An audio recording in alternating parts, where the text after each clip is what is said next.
Ilang turon na to? 3, 5. Wala tayong 5 turon. At saka 3 stick na. Okay. Okay. Ano ba?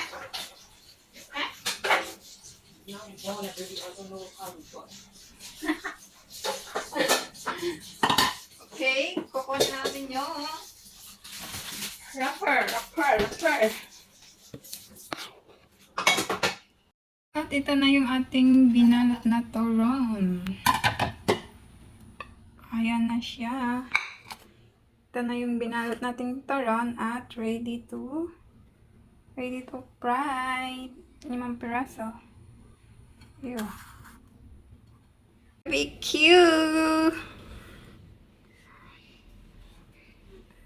Same. Bananaque. At ang ating turon. Crispy din po yan.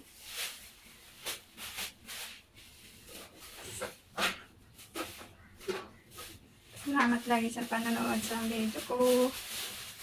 Crispy. Mahal na din to bensin sa Lucky Plaza. Kaya gumawa na lang ako at sarap na kumain. Kain po tayo. At ito na siya. Madali na siyang lutuin. Pero masakit ang tinagsig ng mantika.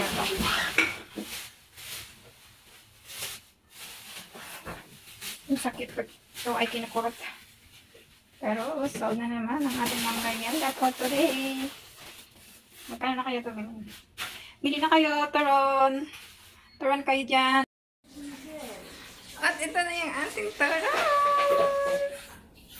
Kain po tayo. Ito na yung para dyan sa mga turon lover. Kain po. Para to sa inyo.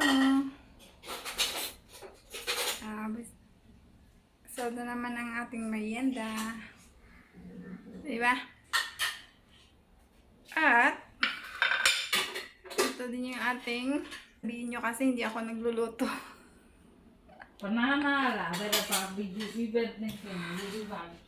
Bananaque or barbecue. Oh.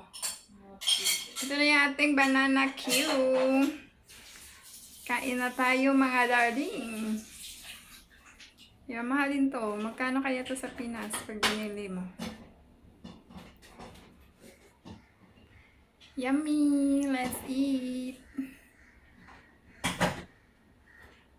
Let's eat.